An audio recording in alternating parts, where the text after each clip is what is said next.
दोस्तों दोस्तों मुद्दा फंसा है दोबारा से गन्ने के भुगतान का। भारतीय किसान यूनियन टिकैत ने 6 जनवरी तक का टाइम दिया है सरदार दिलबाग सिंह संधू के माध्यम से, और 7 जनवरी को घेराव की बात की है सरदार अमनदीप संधू ने भारतीय किसान यूनियन चिटूनी के माध्यम से। अब दोनों ने पहले भी धरना प्रदर्शन किए, कैमरे के सामने फोटोएं भी खिंचवा ली। आखिर ये पेच फंसा कहाँ है, पेमेंट हो क्यों नहीं पा रही है? तो जो हम लोगों ने प्राथमिक जांचें की हैं उसमें जो बात सामने आई है, बिजली का बकाया शुगर मिलों का पड़ा है सरकार के ऊपर। अब सरकार की बिजली की नीति है क्या? सरकार जो है किसान या गरीब जो तबके के व्यक्ति हैं उनकी जो है बिजली को बिलों को माफ कर देती है या बिलों को डिवाइड कर देती है किस्तों में। इसमें क्या होता है, सरकार के ऊपर बोझ पड़ जाता है। अब सरकार ऐसा करती क्यों है? वोट बैंक को मजबूत करने के लिए। कहने का मतलब है इनडायरेक्ट तरीके से गरीब को प्रभावित करके उसकी वोट को अट्रैक्ट किया जाता है, या उसको सरल शब्दों में कह लें कि उसकी बिलों की मूल्य में उसके वोटों को खरीदा जाता है। मतलब कि दिमाग के द्वारा लोकतंत्र की कमी का इस्तेमाल किया जाता है। तो भुगतान जो है मिलों का पड़ा। अब जैसे शुगर मिलें जो है वो अपनी चीनी को गिरवी रख के एक लिमिट बनवाती हैं और वो लिमिट का पैसा मिलने के बाद में किसानों में बांट दिया जाता है। बजाज ग्रुप ने क्या किया, अपना पैसा जो है वो उन प्लांटों में लगा दिया। बिजली उत्पादन के जो प्लांट है उन प्लांटों में बजाज ग्रुप ने अपना पैसा जो है इन्वेस्ट कर दिया। भुगतान सरकार की तरफ से हुआ नहीं। बैंक से जो उनकी वादे थे वो भी टूट गए। तो बैंकें अब उनकी लिमिट बनाने के लिए तैयार नहीं है, उनको लोन देने के लिए तैयार नहीं है, जिससे पेमेंट फंस गई है। अब सरकार जो है उनके ऊपर डंडा नहीं चला सकती, क्योंकि सरकार भी उनकी एक तरीके से पार्टी है। और सरकार, अगर दूसरी भाषा में कहेंगे, अगर सरकार मिलों को कुर्क कर देगी और उनको बेच के भुगतान करवा देगी, तो इतना जो गन्ना खड़ा है उसकी खपत कहाँ होगी? अच्छा, कई किसान हमारे खास तौर पे लखीमपुर खीरी के कई किसान जो तराई के हैं वहां पे ज्यादातर फसल गन्ने की होती है और फसलों को फंगस बहुत जल्दी लगती है। तो ये कई समस्याओं के अंदर फंस गई है किसान की पेमेंट। अब यहाँ पे हम आपको एक चीज और बताना चाहेंगे। किसान के बिल जो माफ होते हैं वो 5,000, 10,000, 15,000, और पेमेंट फंसी है 1,00,000, 2,00,000, 3,00,000 एक ही किसान की।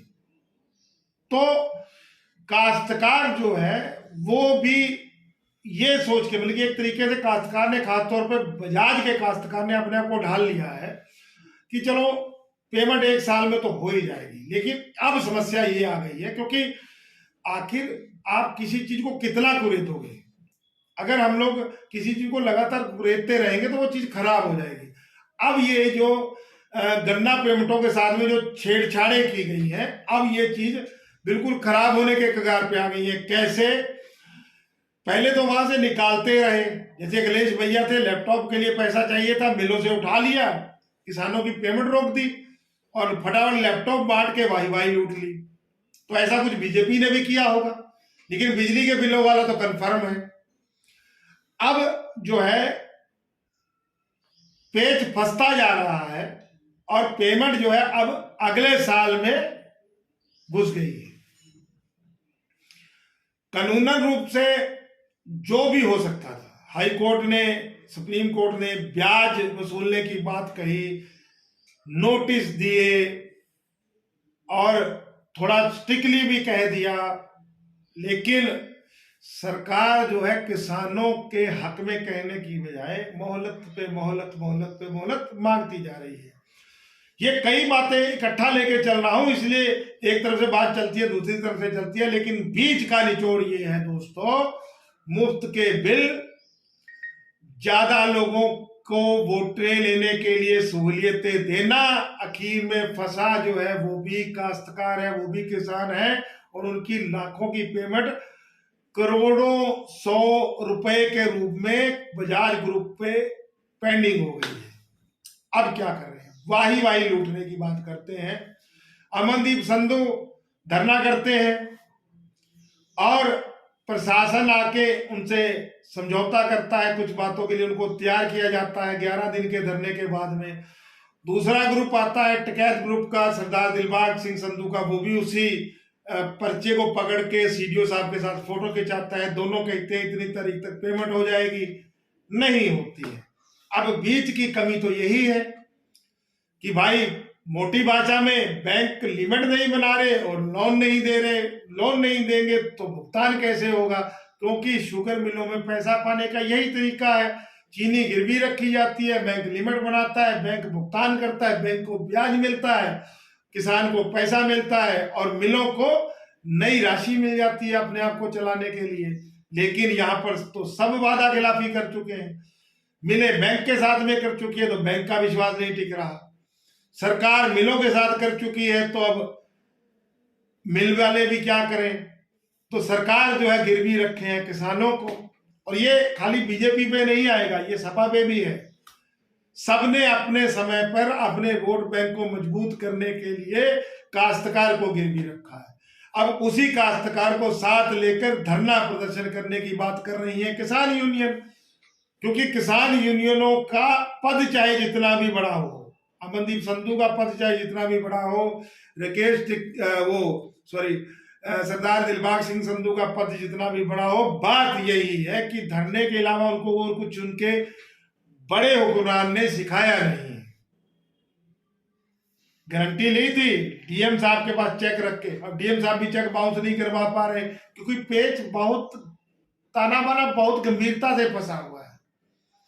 कोर्ट डांट मार देता है, प्रशासन आंखें दिखा देता है, किसी तरीके से शायद चुनाव को निकालने की प्रक्रिया चल रही है और पेमेंट के नाम पे 10-20 करोड़ रुपया ऊंट के मुंह में जीरा देने वाली तरीके से दिया जा रहा है।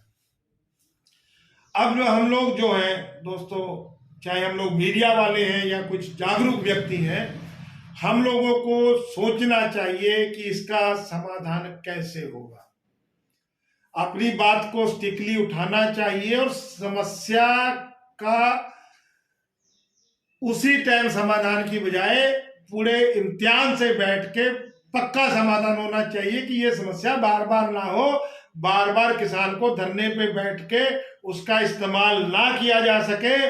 और किसान नेताओं को भी चाहिए कि अगर वो एक बार अड़ते हैं तो पक्की तरह से सिस्टम को करके फिर उठें। 3 ग्रुप लगे हैं, बीएम सिंह ग्रुप लगा है और बीएम सिंह तो कोर्ट कचहरी में भी जाते हैं। अब के टिकैत ग्रुप ने भी कहा है ज्ञापन देके कि 6 तारीख तक भुगतान नहीं तो धरना। और घेराव की बात अब जो है चुनूनी ग्रुप, पहले चुनूनी ग्रुप के जो अमनदीप संधू रहे वो बीएम सिंह ग्रुप के साथ में लगे थे, लेकिन बाद में कुछ समीकरण बदले, अब वो चुनूनी ग्रुप में आ गए तो 3 ग्रुप लग गए हैं, पेमेंट नहीं मिल पा रही है। और इस बीच में हम आपको एक चीज और बहुत बड़ी बता रहे हैं, कुछ किसान, बड़े किसान जो अधिकारियों से मिले होते हैं जिनको पेमेंट मिल जाती है, क्योंकि ये भी एक खबर निकल के आती है कि कुछों को पेमेंट मिल दे देती है, उनके अच्छे किसान, उनके बढ़िया किसान। क्योंकि कई बार कैसे होता है ना, जैसे सेंटर लगाना जब होता है तो सेंटर लगाने के समय पे वहां के 10-20 व्यक्तियों से स्टाम्प पे लिखवाया जाता है, प्रधान से लिखवाया जाता है कि आप यहाँ पे इस फर्म का सेंटर चाहते हैं। जब वो सहमति जताते हैं तो उस समय फिर उस फर्म का वहां सेंटर लग जाता है। तो कुछ ऐसे किसान भी होते हैं जो शुगर मिल के पालतू होते हैं, उनको बढ़िया तरीके से उनका गन्ना निकलता है, वो गन्ने की जो मतलब कि जैसे दलाली वगैराली करते हैं ना, किसी को पैसे की जरूरत है तो वहां पे गए और उनके गन्ने को 180 रुपये 190 रुपये क्विंटल के हिसाब से खरीद लिया, और बाद के अंदर जो है उनका गन्ना अधिकारियों से तालमेल करके वहां पे डाल दिया। अधिकारी इसलिए रहता कि यार इसने हमारा सेंटर लगवाया है, चलो इनको इनका कुछ माल निकलवा देते हैं, क्योंकि ऊँट के मुंह में जीरे का तो काम है। अगर किसी व्यापारी का 200-400 क्विंटल निकल भी जाएगा, ठीक है, फिर वो क्या करते हैं कि जैसे पर्चियां, गन्ने की पर्चियां जो होती हैं, कईयों ने गन्ना नहीं बोया तो वहां पे कह दिया साहब इसके पास जमीन है, इसकी गन्ने की पर्चियां जो है बना दीजिए। ऐसे कुछ प्रोपगंडे वगैरह रचे जाते हैं, और ये सब हम लोगों ने दोस्तों देखा है। तो वो व्यक्ति जो है जब किसान यूनियन धरना करने जाती है तो वो व्यक्ति जो है फिर अंदर ही अंदर जाके विरोध करते हैं, अरे धरना नहीं, गन्ना जाना चाहिए, गन्ना सूख जाएगा, मिलें बंद होने से समाधान होगा, पेमेंट तो हो ही जानी है। लेकिन इस साल तो ये तकनीकों से भी ऊपर निकल गई है दोस्तों पेमेंट। ये हम अंदर की कमियां बता रहे हैं, बस आपको सिर्फ करना क्या है, वीडियो को सुनना है, लाइक करके शेयर कर देना है, और साथ में कमेंट कर देना कि मैं सही कह रहा हूं कि गलत कह रहा हूं। आखिर हमारा पेमेंट जो अटका पड़ा है, हमारा भुगतान जो नहीं हो रहा है, जो शुगर मिलें बिगड़ गई हैं, उसको बिगाड़ा तो हम ही लोगों ने या हमारे हुक्मरान ने, जो उनको बिल्कुल बेलगाम कर दिया है। उनसे करोड़ों रुपया उठा के जनता की वोटों को प्राप्त करने के लिए उनसे पैसा लिया है। अब उनको कैसे आंखें दिखाएं भाई? तो उसमें डीएम साहब क्या करेंगे? तो दोस्तों, अगर मेरी बात आपको समझ में आई है, मैं वाकई में सही कह रहा हूं कि वाकई में गन्ना खरीद के अंदर दलाली होती है, तो आज बजाज ग्रुप जो है कई बार वादा खिलाफी करने के बाद काश्तकार की पेमेंट देने में असहाय है। तो इस समस्या का समाधान होना चाहिए, और अगर आप चुनाव से पहले इसका समाधान करवा गए तो शायद हो जाएगा, क्योंकि अगर इसके बाद भी खेल बिगड़ता रहा तो राजनेताओं को और प्रशासन को तो पता लग जाएगा कि क्योंकि बीच देखो, हमारे देश में गद्दारी के कारण ही हमेशा नुकसान हुआ है, और उनको पता है कि ये बीच के जो गद्दार हैं इनको बस हवा देते रहो और अपना उल्लू सीधा करते रहो, और प्रशासन जो है वो असहाय नजर आएगा और अपना वोट बैंक मजबूत करके राजनीतिक पार्टी अपना उल्लू सीधा करती रहेंगी और पिसता रहेगा काश्तकार, क्योंकि ये समस्याएं आगे की आगे दुर्भर होती जाएंगी। और ये भी सत्य है कि इन मिलों के बिना गन्ना जाएगा तो जाएगा कहाँ, और ये भी सत्य है कि गन्ने के अलावा ज्यादातर लखीमपुर में तो कोई फसल हो ही नहीं सकती। बाकी आप सुझाव दीजिएगा, क्योंकि जितनी हमारी समझ है उसी हिसाब से तो हम आवाज उठा पाएंगे। आप लोग भी सुझाव दीजिए। सबसे पहले बंद होनी चाहिए बीच की दलाली, उसके बाद में समय से पेमेंट के लिए प्रशासन के ऊपर दबाव होना चाहिए। धरने में अपनी वाही वाही की बजाय इन किसानों के लिए कुछ करना चाहिए, और पूरी ईमानदारी से बिना राजनीति से समस्या का समाधान होना चाहिए। हाई कोर्ट सुप्रीम कोर्ट को ईमानदारी से हस्तक्षेप करना चाहिए और ब्याज मिलना चाहिए, और अगर कोई फर्म डिफॉल्टरी हो गई है तो उसकी कुर्की करने में कोई हर्ज नहीं है। आहिस्ता आहिस्ता कोई नए ग्रुप को इनविटेशन देना चाहिए कि वो इस घाटे में होते हुए काम को सही ढंग से करे और किसानों को राहत मिले, क्योंकि किसान का इस्तेमाल आजादी के बाद से लगातार होता रहा है।